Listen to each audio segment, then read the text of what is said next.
Les secrets de la casserole sur Radio CHU avec notre chef Jean-Marie Riault. Bonjour chef. Bonjour Laurent. Alors aujourd'hui on va parler des plats de printemps. On va vous donner des légumes, des fruits, des recettes, des conseils, plein de trucs. Mais juste avant, on va parler un peu des seins de glace. C'est quoi les seins de glace ? Les seins de glace, c'est un phénomène qui se produit en France, suivant les régions. On est plus ou moins touché par une arrivée du froid qui arrive au mois de mai. Et c'est entre le 11 et le 13 mai que tombe cette vague de froid. Ce n'est pas une règle, mais ça arrive très souvent. Et le problème, c'est qu'il peut y avoir des gelées. Et les gelées pour les légumes, pour tout ce qui pousse, c'est une catastrophe, puisque c'est tendre, c'est des bourgeons, ça gèle. Donc les cultures dépendent de cette période-là pour savoir si ça va être opulent ou pas, si on va avoir la quantité nécessaire. Parce que si les seins de glace frappent sur une région bien précise, par exemple, on va dire n'importe quoi, les Landes avec des asperges actuellement, on peut geler des hectares d'asperges. Et la récolte va être touchée par ce phénomène-là.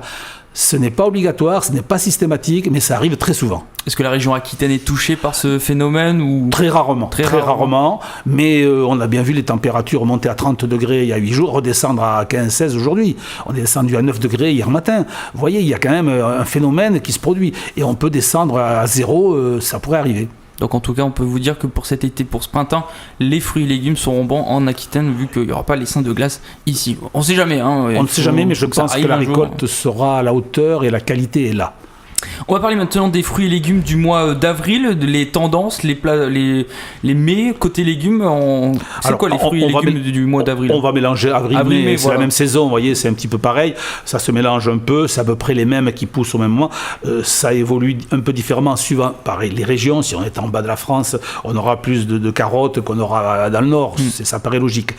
Alors, qu'est-ce que nous avons ? Côté légumes, on a de l'ail qui arrive, le nouveau, les asperges, bien sûr, qui sortent de tous les côtés. Les Landes en sont à foison, les carottes, les choux, les fèves, la fève qui est un légume fantastique, les petites laitues qui commencent à pousser, les romaines, l'oignon, le radis, les radis, tout le monde fait pousser des radis dans son jardin. C'est très facile, c'est un légume qui est tout petit, donc c'est un légume qui arrive à maturité assez rapidement. Donc dès les premiers prémices du printemps, on peut manger des radis frais du jardin.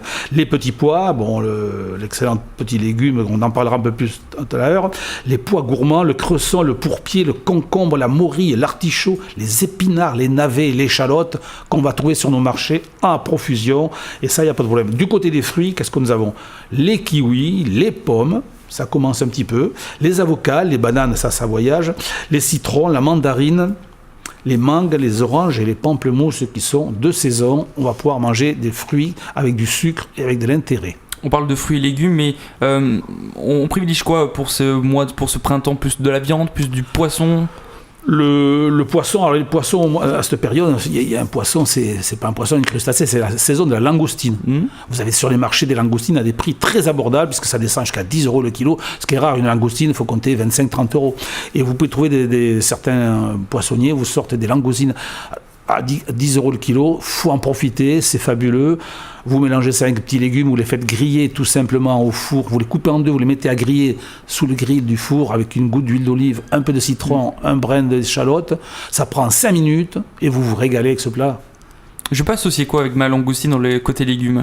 Du côté légumes, moi j'aime bien, ce sont les épinards. Ouais. On peut mettre quelques feuilles d'épinards. Alors les épinards, vous les lavez, vous enlevez la queue, vous les lavez, vous les mettez dans une casserole avec une noix de beurre, et vous les faites tomber doucement, sans eau, sans rien. Et les feuilles vont rester entières, vous en mettez quelques feuilles sous vos langoustines, un beurre de citron autour, vous avez un plat extraordinaire avec du légume vert, du crustacé, du bonheur dans l'assiette. Voilà, et en plus comme ça, c'est un petit avant-goût de l'été aussi qui arrive. C'est un petit avant-goût de l'été, c'est un moment agréable, et puis ça, on voyage par le plat. On va parler d'un autre produit, c'est les petits pois. On va parler des petits pois qui est assez... intéressant. Alors, le petit pois, c'est quoi ? Pour réveiller un peu les intestins paresseux, c'est l'idéal. Le petit pois, il y a de la fibre dedans. Pour un intestin avec un transit régulier, il faut manger des petits pois. Ça soigne, c'est du médicament. Dans la pharmacie, bientôt, ils en vendront, je pense. Ça va bien arriver. Alors, qu'est-ce qu'il y a dans le petit pois ? De la vitamine B9 pour le renouvellement cellulaire. C'est très intéressant pour les femmes enceintes. Pour le développement du fœtus. Et chez les enfants en croissance, ça les fait grandir. On en fait des géants si on mange des petits pois, vous vous rendez compte ? Alors je parle de petits pois frais. On ne va pas parler de petits pois en conserve, ça n'a pas le même effet. Les vitamines, il y en a beaucoup moins. Et les petits pois congelés, c'est pas trop mal, mais c'est un intermédiaire. Vaut mieux travailler des petits pois frais. C'est un peu long à écosser, mais c'est amusant. Vous invitez les enfants, vous mettez autour d'une table, vous posez des questions, vous parlez et vous épluchez vos petits pois en 5 minutes. Ce n'est pas un souci. Donc ça fait du bien aux enfants. Pour les personnes convalescentes, ça apporte aussi du fer. Qu'est-ce qu'on y trouve vraiment dedans? De la vitamine B. Alors c'est pour les problèmes cardiaques, l'énergie, le système nerveux, du phosphore, énergie, santé, les os, les dents, les membranes cellulaires. Ça contient aussi de la vitamine C, du potassium, du magnésium, du fer, des antioxydants, on en est compte un peu, et des protéines, bien sûr, c'est un des légumes où on en trouve le plus, le petit pois. Voilà ce qu'on peut dire au point de vue médical sur le petit pois. C'est, comme je dis, c'est un remède, ni plus ni moins, c'est un remède magnifique. Et puis, la couleur est fantastique d'un petit pois. Et pour certaines personnes, lorsqu'on achète des petits pois jeunes et frais, on peut même manger l'écosse. On peut les faire bouillir, les manger. Il faut enlever, bien sûr, les deux parties qui sont un peu filandreuses de chaque côté. Et l'écosse cuite à l'eau bouillante est excellente, ou même en potage, on peut le faire. On récupère tout sur un petit pois. Est-ce que vous avez une recette sur le petit pois? Alors, les petits pois, bien sûr, j'ai des recettes. Alors, il y a une recette que j'adore, qui a quelque chose de très joli, c'est les couleurs. Il y a le goût et les couleurs. Ouais. Le petit pois, si on le fait cuire, si on l'ébouillante dans de l'eau, qu'on le garde très vert, qu'on fixe la chlorophylle en mettant dans votre eau du sel et une pincée de bicarbonate de soude, vous allez avoir un petit pois qui va rester extrêmement vert. Vous les rafraîchissez dans de l'eau glacée, vous les égouttez, vous avez un petit pois très vert. Alors, qu'est-ce qu'on va faire? On va ébouillanter comme ça 2 poignées de petits pois, on va parler pour 4 personnes à peu près. On va ébouillanter une poignée de petits pois. Le reste, on va les mettre dans une casserole avec un peu de ciboulette et du beurre. On fait revenir les petits pois accrus avec la ciboulette et le beurre. On mouille, un verre d'eau, un peu de crème fraîche. On fait cuire. Une fois que c'est cuit, on mixe. On passe à la passoire parce qu'il reste un peu d'écosse, de filament. Il faut l'enlever. On passe à la passoire et vous allez avoir un produit très vert, très joli, onctueux. Ensuite, vous allez mettre ça dans une belle assiette à soupe, dans un joli bol. Vous mettez vos petits pois qu'on a fait cuire avant à l'anglaise par-dessus. Vous allez décorer avec quelques feuilles de basilic pourpre. On trouve sur le marché du basilic pourpre. Vous allez mettre du basilic pourpre dessus. Vous allez avoir le contraste de la couleur entre le vert et le pourpre. Et si vous êtes un peu artiste, vous mettez une goutte de crème fraîche au milieu et avec la pointe de votre couteau, vous allez faire une arabesque, vous allez tirer des traits. Vous allez voir, l'effet couleur, l'effet sensation est fantastique. On va parler maintenant des fruits et légumes du mois de mai. Il y en a d'autres qui vont arriver, notamment la rhubarbe dans les légumes, la betterave, le chou, le concombre, la roquette, la sauge ou le thym. Mais là, vous avez écrit les fraises côté fruits, mais on retrouve des fraises en ce moment. Oui, mais les fraises en ce moment sont excellentes aussi, mais elles n'ont pas encore le sucre qu'il faudrait. Vous voyez, elles sont toutes un petit peu, même si les gariguettes ont quand même une qualité, on est arrivé à faire une qualité intéressante, mais ces fraises-là, c'est toutes des fraises qui poussent quand même dans les cultures contrôlées. Les vraies fraises qui poussent de pleine terre commencent le mois prochain, le mois de mai. Mois de mai surtout. Est-ce que vous avez une recette à base de fraises? Parce que tout le monde aime ça, les fraises. Tout le monde aime ça. Alors il y a le mix tout simple. Vous mettez les fraises dans un mixeur, une goutte de citron, un peu de menthe. Vous mixez ça, vous mettez dans une assiette, vous mettez une boule de glace. Vous avez un dessert fait en 2 minutes qui est excellent. La menthe, le citron, la fraise, un peu de sucre pour rectifier. Vous allez voir, c'est fabuleux. Alors si vous avez un peu de chantilly maison, faites dessus une boule de chantilly à côté. Et puis voilà. Pas beaucoup de préparation en plus. Non. Et ça fait plaisir à tout le monde. Bien sûr, après on peut aller plus loin, je ferai des charlottes, on en a la recette une prochaine fois. La tarte aux fraises aussi peut être excellente. Une tarte aux fraises, c'est pas très compliqué. Une pâte à tarte, on peut l'acheter toute prête, mais c'est beaucoup mieux de faire une pâte sablée avec du beurre et des amandes, comme j'ai déjà expliqué plusieurs fois. Cette pâte à tarte bien étalée, pas trop épaisse. On peut mettre une crème pâtissière ou rien. Les fraises avec un peu de chantilly au fond, les fraises émincées. Les laissez pas entières, les fraises, c'est pas toujours agréable de les avoir entières. On peut les couper en 3 ou en 4. Pas non plus en petits morceaux parce que ça perd sa saveur. Pas en petits morceaux parce qu'après ça va couler, le jus va couler, ça va faire de l'eau. Mais en 3 ou 4, les fraises sont un peu grosses, vous les étalez de façon harmonieuse. Et puis c'est tout. Vous avez quelque chose d'excellent. Après, on peut bien sûr sophistiquer en rajoutant des épices, du poivre. La fraise aime bien le poivre, hein. Donc on peut mettre un peu de poivre dessus, ça fait ressortir ses saveurs et son goût. On revient dans un instant, chef.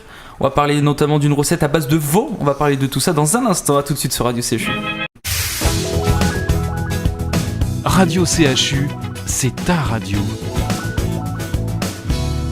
On est de retour dans les secrets de la casserole avec notre chef Jean Mériot. On vous a exposé tout à l'heure les fruits, les légumes tendances du mois d'avril et du mois de mai. Beaucoup de choses, on vous a donné plein de recettes. Là, on continue à donner des recettes, dont une, le navarin de veau printanier. Alors le navarin de veau, c'est un plat par excellence de la cuisine française.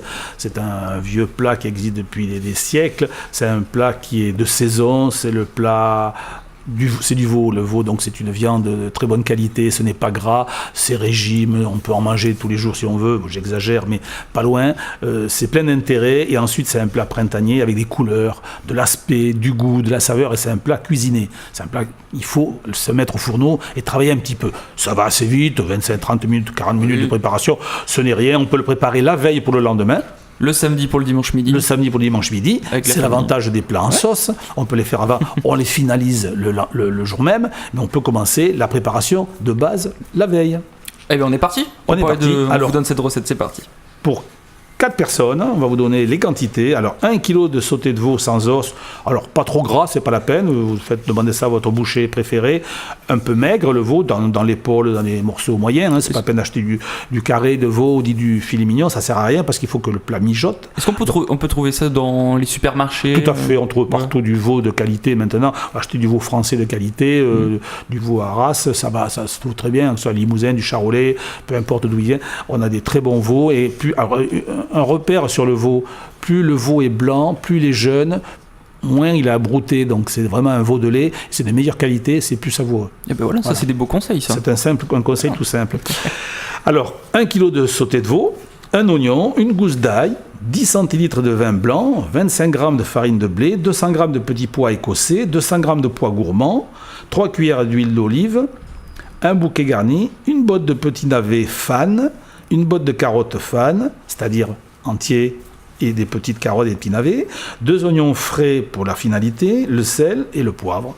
Par exemple, si je veux faire ce plat, j'en ai pour combien à peu près en prix? En prix, sur un plat comme ça, on va parler de 5, 6, 7, 8 euros, 8 euros maximum, ça ne va pas chercher très loin. Hein. C'est pas très cher. Non, c'est pas très cher, c'est abordable, c'est un plat abordable, et on peut en faire une quantité un peu plus importante et le mettre de côté, vous pouvez le congeler même. Si vous ne mettez pas les légumes fans dedans, vous mettez la base, mais pas les petits légumes, la base, vous pouvez la congeler et le ressortir quelques temps après. C'est un avantage, ce genre de plat. On prend une grande cocotte et puis on en fait pour 2 ou 3 fois. Donc pour 7-8 euros, c'est pas très cher, ça. Non, c'est pas très cher. Ça vaut le coup de le faire et c'est très bon en plus. Et puis c'est excellent. La préparation. Alors la préparation, il faut faire détailler la viande en morceaux réguliers, des petits carrés de 3-4 cm, les saler, les poivrer. Dans une grande cocotte, on fait chauffer l'huile d'olive. Vous pouvez faire revenir les morceaux de veau.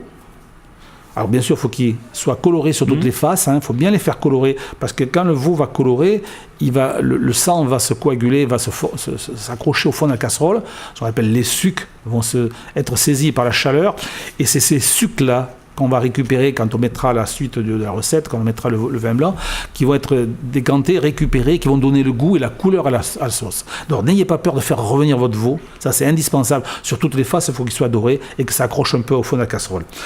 Une fois que c'est revenu, on y ajoute l'ail en morceaux et l'oignon. Pendant ce temps-là, il faut laver les légumes, les éplucher, les carottes et les navets, puis les couper en morceaux. Ça, jusque-là, ça va tout seul. Ensuite, que la viande est bien revenue, on va la saupoudrer de farine, ce qu'on appelle singer. C'est-à-dire, on va mettre une cuillère de farine dans le but de faire une liaison à la sauce, que ce ne soit pas trop liquide. Mais on en met très peu, vous ne dépassez pas la quantité qui a été donnée. Vous versez le vin blanc, qui va permettre de récupérer ce que je disais tout à l'heure, les sucres et donner la couleur à la sauce et le goût. Puis l'eau, on couvre la viande, que ça arrive juste à la hauteur. Le bouquet garni, on ferme la cocotte et on laisse mijoter une quarantaine de minutes à feu doux. Et de temps en temps, on va remuer. Il faut que ce soit un frémissement. Parce que plus on fait bouillir une viande, plus elle va durcir. Ça ne sert à rien et la cuisson sera plus longue. Donc si on le fait frémir, la fermeté de la viande va se détendre, ça sera beaucoup plus agréable à manger et ça va être fondant. Quand vous dites remuer de temps en temps, c'est quoi, toutes les 5 minutes? Ouais, toutes les 5-10 minutes, on peut tourner suivant le feu que vous avez. Si vous avez un gaz pur, il faudra remuer un peu plus longtemps. Si vous avez une plaque à induction, un peu moins souvent, puisque la chaleur est mieux répartie et de meilleure qualité. Alors vous ajoutez, une fois que c'est cuit, la cuisson, au bout de, on va dire 25-30 minutes, vous voyez, vous piquez votre viande, si elle est tendre, elle est cuite. Vous allez mettre de l'eau à bouillir, vous allez plonger les petits pois et les pois gourmands, 5 minutes, ça va, enfin très rapide, vous les égouttez, vous les rafraîchissez à l'eau glacée, toujours, vous les mettez de côté. Pendant ce temps-là, vous allez faire aussi pareil pour les carottes fanes et les navets fanes, les faire cuire à part. Une fois que c'est cuit, alors faire attention avec des produits qui ont des fanes, la technique voudrait que l'on fasse cuire que le légume et que la fan dépasse la casserole. Mais c'est un peu technique parce qu'il faut les mettre debout, c'est un peu difficile. Mais bon, on peut le faire coucher et faire attention, ne pas les bouger, ne pas les remuer. Si on ne martyrise pas trop sa casserole, les fans vont rester accrochés aux légumes. C'est le but pour avoir quelque chose de joli. Une fois que tout ça est cuit, on réserve. Le navarin, lorsqu'il est cuit, le veau, c'est-à-dire on l'égoutte. On va disposer dedans, dans la cocotte, les légumes verts, nos légumes fans, on remet la viande, on met le couvercle et on laisse cuire là pour que ça mijote, que tout l'osmose se crée, une dizaine de minutes à feu très très très très doux. Et là, voilà, le veau va se faire, le sauté va commencer à prendre la saveur et du goût et de l'aspect. En plus, la sauce va être brune, légèrement brune, ça va être magnifique.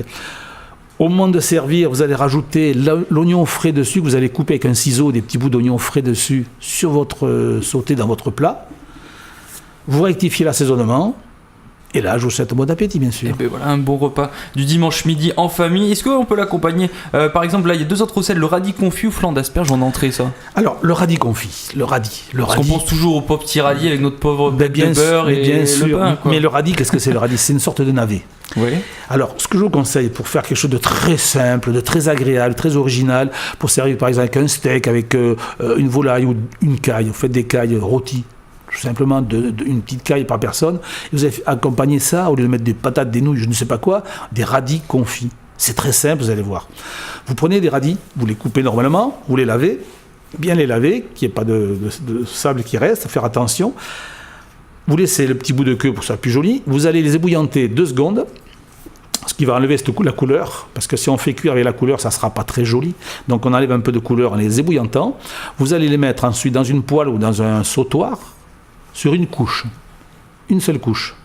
Vous allez saupoudrer légèrement de sucre, sans exagérer, juste saupoudrer. Vous mettez un gros morceau de beurre, une petite goutte d'eau, vous mettez plein feu, avec un couvercle, et vous laissez cuire 5-10 minutes, le temps que le radis, suivant la grosseur du radis, soit cuit. Vous contrôlez la cuisson du radis, et logiquement, l'eau s'est évaporée, et là, vous allez les enrober dans le beurre et le sucre.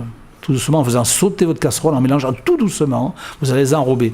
Vous allez servir ça avec votre petite caille, ou votre steak, ou votre poulet. Vous allez voir, c'est un régal, c'est simple à faire, ça prend 10 minutes. Et ça change, comme vous l'avez dit, des pommes de terre, des pâtes, etc. Tout à fait. Le flan d'asperges aussi, ça c'est quelque chose aussi de particulier, l'asperge en flan. Alors, le flan d'asperges, parce que quand on fait des asperges, on les fait bien sûr vinaigrette 90% du temps. On peut les faire autrement. Vous savez qu'une asperge se poêle très bien. Vous coupez l'asperge par le milieu, vous la mettez dans une poêle avec du beurre et vous la faites cuire comme ça sans passer par l'eau. Vous aurez une asperge croustillante qui sera très agréable à manger. Alors, quand on fait cuire des asperges dans de l'eau, on ne met pas la queue. Parce que c'est la partie un peu dure. Donc on enlève en général 1/4, 1/5 de l'asperge. Ne le jetez pas.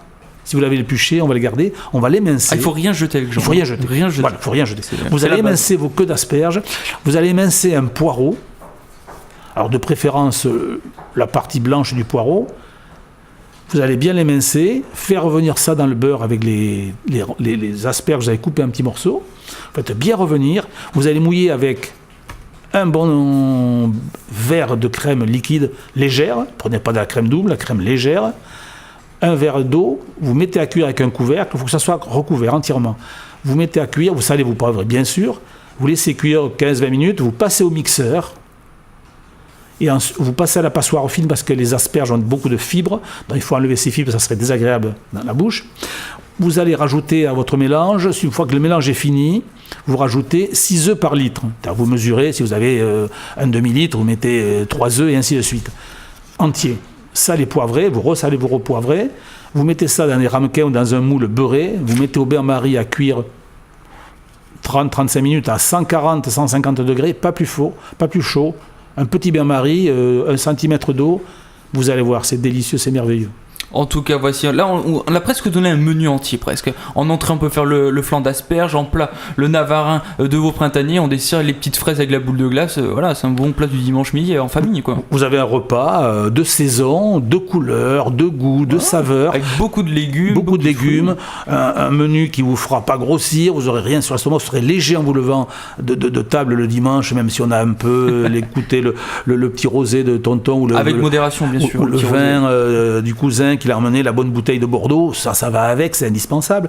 Mais il n'y aura aucun problème, vous verrez, c'est un repas léger, printanier, de couleurs, tout en fête et très agréable. Voilà, il y a eu plein d'infos, plein de conseils, plein de recettes que Jean a donné. Donc si vous voulez réécouter l'émission, allez directement sur la chaîne YouTube de Radio CHU, comme ça vous prenez bien le temps de réécouter l'émission et vous avez tout dessus. Merci Jean. Merci Dorian. À la prochaine. À la prochaine. C'était les secrets de la casserole sur Radio CHU. Salut à tous.